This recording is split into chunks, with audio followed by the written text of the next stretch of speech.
Hi everybody, this will be part 36 of the character rigging tutorial series. So this character doesn't have these features, but I thought it would be fun and interesting to show how we could rig up with joints and controls other types of extremities, such as like a wing or a tail. So I've created some base mock-up versions behind the character. Although this character does need wings or a tail, it might be fun to show how to rig something like that up. And I don't know, maybe we can add a tail or wing to the character later. So I've gone ahead and created, of course, the geometry. The geometry is locked temporarily. Yep. Geometry for a base wing and tail. Then I've also created a joint system and skinned each one of these. So my joints for my wing, I have a couple of base joints coming out of what would be shoulder scapula area of the wing, rotated around. And then the three important joints here, or four important joints, are the parts that we're going to create an inverse kinematic for that will allow the wing to expand or contract in. And whenever we're rigging an extremity, a wing is very similar to an arm. So we have two options. We can set up a forward kinematics, or we can set up inverse kinematics. So this is a caveat and another way to do an arm as well. But this is using inverse kinematics instead of forward kinematics. The arms, we did forward kinematics of the shoulder, elbow, and wrist. This method, we're going to do an inverse kinematic.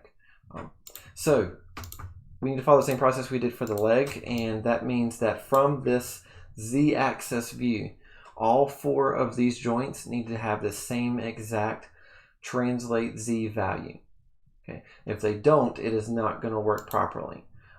So each one of these joints is completely aligned in the translate z axis. Okay, all of these. If it's not, then we're going to have an issue of the IK working. I've also set up the geometry in the joint, so I already have the proper bend. So I want the wing to bend in this angle. I don't want to rig a extremity like an arm or a wing completely straight if I'm going to be using a basic rotate plane IK. So that's kind of what I have here. All right, so I also have like a base rotate movement control for the wing, and then a secondary one for like some smaller rotate here. So these are set up with the base one is just going to be a parent constraint since I don't have a body attached to it. And then the one underneath that, I've ran the offset controller script that I've used in previous videos. So I have the transforms frozen, but I still have my rotate angle, how I want it to be there. All right, so what we're going to do is we're going to use parent and rotate constraint for those. And then for the rest of the wing, I have one control at the end of the wing that we're going to use as the inverse kinematic control. This is going to work in a very similar way as our foot control does down here, where the foot control moves the entire leg. We want this control to move the entire bending of the wing and position of the wing. All right, so let's go ahead and do the base here. We're going to select this base control, shift select the base joint for the wing, and we're going to do a parent constraint. Okay, there we go. One thing we need to do before that is we did not freeze the transform. So let's take that base control. One should be good. Yep, about this one. Nope. So the wing base and wing end, we need to make sure we delete the history. Delete by type history, and then modify freeze transformations. Here we go. All right. So the next thing, we're going to select that wing base control, shift select the wing joint, and just for the sake of I don't have any other root joints, we're going to do a parent constraint here. But if this was attached to the body, this joint would be parented to like the nearest spine joint, wherever that would be. And then this control could be an orient constraint, so a rotate constraint. So the next joint up is an orient constraint, so I'm going to take that control, shift select the joint, and we'll do an orient constraint here. All these constraints, I'm making sure maintain offset is turned on, so we'll do add. So what that'll do as default is give me the option to move my entire wing or rotate my wing from the base point. And then I can also rotate this from the next joint up. I've also skinned my geometry as well, so that my skinning does work properly here. This is just a classic linear skinning. All right, so the last thing we want to do is create an inverse kinematic from the base joint here of the bend all the way to the last joint. So this IK, we're going to skip 2 joints. So if you have a reverse leg for a quadruped animal like a dog, or if you have wings, we can skip 2 joints. But the regular IK rotate plane tool should not really skip more than 2 joints. It's really primarily meant to skip 1 joint, but it will work in this occasion if you skip 2 joints. So first thing we need to do is go to the rigging module and go to skeleton, IK handle. Let's go to the option box beside it. Let's make sure rotate plane solver is turned on and then sticky is checked. Okay. So with the IK handle tool, I'm going to click this base joint right here, the base of my bend, and I'm going to skip over joint 2, joint 3, and go to the last joint. There you go. All right. So this IK gives me all of that motion that I need for that wing. Okay, so I can stretch it out, I can bend it closer. Let's go ahead and rename that IK. So let's say IK underscore, this would be the right wing of the character. Okay, so that IK has the motion that I want for this part of the wing. Now all I need to do is take my control end wing curve, and then hold down the control key and click on that IK I just created and create a parent constraint. So now that IK's motion is driven by this C wing in, the control wing in. So that way the control drives the motion of the IK will drive the motion of the joints drive the motion of the geometry. So that's how we can set up a wing with simple IK, rotate plane, and a couple of controls. The base one is the movement. We do need to kind of parent things up. So let's take the orient constraint underneath that and parent that underneath the wing base. Okay. So the wing base can move around, and then the wing end can also move and have the wing flap and do whatever we might want to. Now some characters' wings cannot only bend in one direction. Other characters' wings bend completely opposite directions as well. And this next step with how I do the tail can be applied if you want the wing to bend one direction, then also bend in the other direction. So that's one way that we can set up a wing control system. Then if this would go to the body, we would just parent this control to the nearest spine control there. So those are some ways that we can set up controls for a wing. So the next one is how we can set up a control for a tail that would have more omnidirectional rotate. If I use the regular rotate plane IK, so let's go back and get that IK tool and I'll show you why this is an issue. Where the regular create IK handle, if I click on this base joint and then click on the end joint and try to move that around, it'll move it, but it's like a rigid structure. Even if instead I take all of these joints and add a little rotate to it, let's rotate them some. So if I pose it in a curled position and then go back with that IK, let's click the base joint and then the end joint. You see it still pops it around. It's because we're skipping too many joints. So the regular IK tool is just not going to work here. So we have another IK tool that will work efficiently. We just have to set it up in a step process. And this is going to be called the Create IK Spline Handle tool. So I already have some curve controls set up here. They're not doing anything, but these curve controls are going to be used to manipulate the tail in any direction we might want to. So they're just curve controls, and let's go ahead and delete history. So edit, delete by type history, modify, freeze transformations. And for tails where you need omnidirectional motion, as in all angles, you want to rig the tail straight, and then we're going to pose it in a curved standpoint. So we can do this two ways. We can not use an inverse kinematic and just use forward kinematics. So that's will be the first way I'll show. So let me take this base curve, select the joint that it'll affect, constrain, orient. And let's do the same thing. And I've created a curve control for every other joint. So we'll do the same thing here. Curve to joint, constrain, orient. Curve to joint, constrain, orient. Curve to joint, constrain, orient. And we'll do the last one. Curve to joint, constrain, orient. And then I just need to take these different controls and parent them up. So I'll go furthest away from the base of the tail, and then shift select the next one up, P for parent. Then we'll take that one, shift select the next one up, P for parent. Take that one, shift select the next one up, P for parent. Take that one, shift select the next one up, P for parent. So this is what's called an FK forward kinematic tail control system. What this will do is if I select in sequence with the base tail control, then shift select the next one up, then shift select the next one up, then shift select the next one up, all the way to the end, this will create, if I select all 5 of those controls at the same time and then get my rotate tool, this will create a very fluent tail. So if I rotate that, it's rotating all of those controls at once, and it'll create omnidirectional motion. So I can rotate it as many angles as I want. I can start twisting and curling that tail around. So eventually you can get like a pigtail and whatnot. So this is an FK tail setup. So if you wanted to do FK tail, that works well.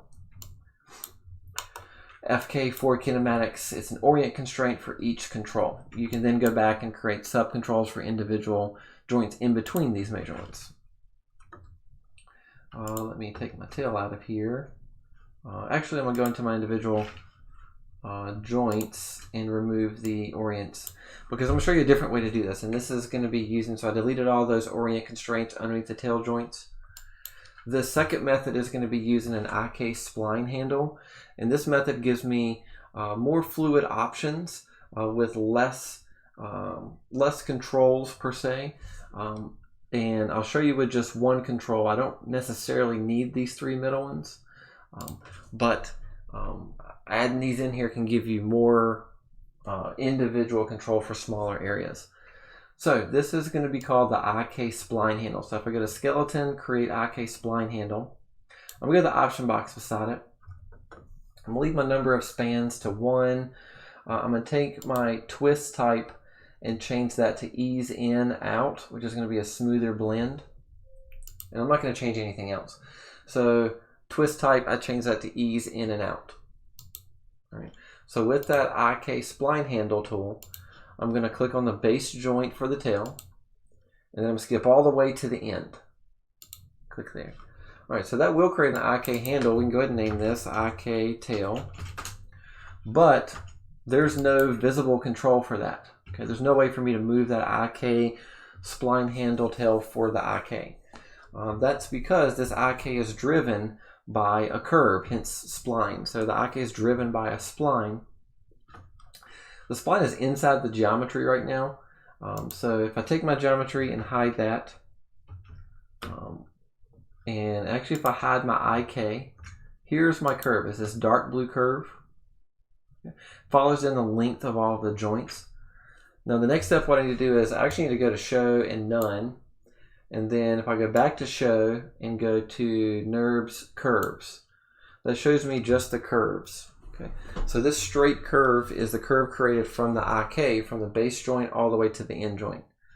So what I need to do is create a locator that can be able to deform and animate this curve, which then animates the IK, then animates the joints, then animates the geometry. So I need to be able to just see the curves, and then right click on that curve and go to curve point. So curve point gives me an option to select any position on this curve, and in a red dot, if I click and drag, what I'm going to do is drag to the end of the tail. So it highlights that end of the tail as a curve point, and I need to create a locator which then drives the motion of this curve. So once again, right click, curve point, and then click and drag to the end of the tail and let go. And then I'm going to go to the deform drop down, and I'm going to go to point on curve. Okay, that's going to look like it really did nothing from the perspective view, but if I look at my outliner, that created a locator. So let's go ahead and rename that one, locator tail, L_tail. And now let's go show all. Let's go find our geometry for our tail and show that. Maybe even show our IK, but we won't be able to visually see that. Here is my locator. It's really small, so what I need to do is go to Modify Center Pivot. That moves the pivot to the center of this locator, and let's scale up this locator, so just make it really large. Okay. So there's my locator. It's a green crosshair. And if I move that locator now, that bends and moves the tail in whatever direction I want it to be. Something like that. All right, so now I have a control that can bend and move that tail in more than one angle. Okay. All right, so what I could do is take that end control for my tail, C tail 5, control tail 5, and then shift select the locator and go to constrain and parent. So basically what that means is I don't have to have my locator selected. I can hit Control H on the locator to hide that. And then all I have to do with that curve tail end is move that, and that will animate the tail. So in essence, then you can get very complex motion of the tail with just one control. Now we're still going to want to do a parent constraint with the base control. So we're going to take the base C tail. I'm actually going to unparent the rest of these. I'll do unparent with those. But I'm going to take this base control, shift select that base joint, and do constrain parent. There you go. So that way we can still get some motion with the tail later after we parent the tail joint up to the pelvis. There you go. So that should still work. All right. Actually, we'll do something a little different. We'll actually do a curve point to get that working as well. So let's take that parent constraint off because this will actually work better. All right, so let's go to show none and then show NURBS curves. There you go. So what I want is a little bit more control over other areas of the curve, which will drive the motion of the tail. So what I'm going to do is go back to curve point, and I'm going to click and drag, and I'm going to try to put this as close as I can to this next curve control, which will be my second curve control for this part of the tail. So on my curve for the IK, I'm going to go to curve point and drag this over so it matches in alignment to this circular curve, which is the second tail curve. Let's go deform point on curve again. So that creates another locator. So let's go show, where's locator? Show locators, locators, there we go. So that creates another locator. Let's do modify center pivot, and let's scale that up some so we can see it. And what this does now is that gives me another set of options to animate that curve from that point. Okay. So for this second locator, I can take my curve control, shift select that second locator, and do a parent constraint. So parent constraint there. There we go. We can rename that locator. Locator tail. This is really tail 4, right? Locator tail 4. This one is really locator tail 5, the end. So now if I turn everything back on, I still have the means to be able to move this, the end of the tail, but now I have some other subset motion to move this part of the tail. Okay. So let's do that again. Let's do show none, show NURBS curves. Let's do show locators as well. Let's take our curve, control point, click and drag so that it lines with this third curve. And then we'll do deform point on curve. Let's do modify center pivot. Scale this up. Rename. Whoops. Locator tail 3. Let's select the circle curve control for the tail 3. Shift select. Whoops. I think I duplicated by accident. There we go. Take that one. Shift select the locator and do constrain parent. Okay. Let's do that 2 more times. So let's take the curve point. We will align that to the center of that control. Pretty close, good enough. Deform point on curve. Modify center pivot, scale it up. Rename it. Locator tail 2. Take the curve control, the circle, shift select the locator and constrain parent. And then we'll do that 1 more time for the base of it. So we'll take the curve point, drag it all the way to the end, the base of the tail. Deform point on curve. Modify center pivot. Scale it up. There you go. Rename it. Locator tail. Take the circle curve control, shift select the locator, and do constrain parent.